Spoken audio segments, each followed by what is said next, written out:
Hey, salut à toi, j'espère que tu vas bien. Parmi les raisons de consultation les plus fréquentes en acupuncture, on trouve pas mal au top de la liste tout ce qui est troubles gynécologiques. Les menstruations sont en effet responsables d'un nombre impressionnant de problématiques et de maux en tout genre, pouvant se présenter à n'importe quel moment au courant du cycle menstruel.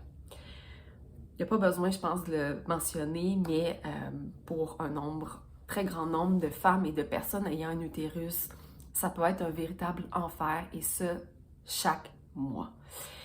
Ces personnes-là, à bout de ressources, viennent par atterrir dans nos bureaux en quête de solutions, d'écoute et de réponses. Si tu es curieux, curieuse d'en apprendre davantage sur la pensée médicale chinoise en lien avec le cycle menstruel, je t'invite à visionner cette vidéo-ci, mais aussi toutes celles de la série dans laquelle je vais faire le pont entre la vision occidentale et la vision orientale.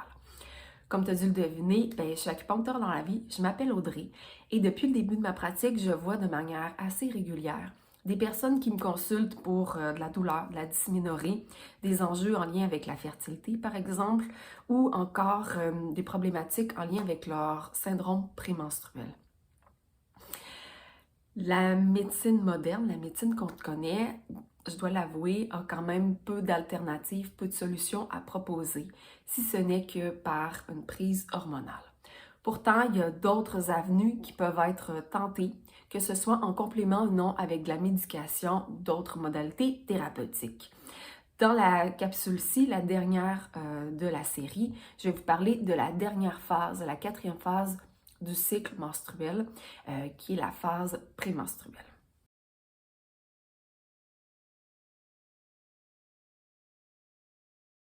Donc, la phase 4, la quatrième phase du cycle menstruel qui est liée au jour 21 à 28. Le jour 1 étant le premier jour de déclenchement des menstruations.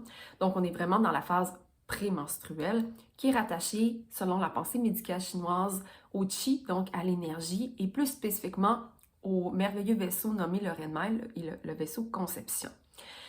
Si on regarde ça d'un point de vue plus occidental, c'est la croissance du corps jaune avec la sécrétion en fait de progestérone, mais d'un point de vue oriental, donc de la pensée médicale chinoise, on est en lien avec deux éléments plus spécifiquement. Donc, la libre circulation de l'énergie du foie va permettre un déclenchement franc des menstruations, alors que la solidité de l'énergie de la rate va faire en sorte qu'il va y avoir un bon débit puis un bon flux au niveau de l'écoulement des menstruations.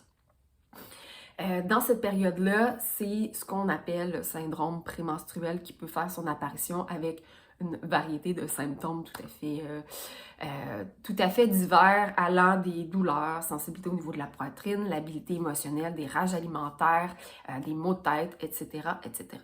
Alors, en résumé, la phase prémenstruelle est rattachée au qi ou à l'énergie parce que c'est la phase préparatoire où est-ce que le corps va aller vers une ou l'autre des options, c'est-à-dire soit une grossesse, soit les menstruations.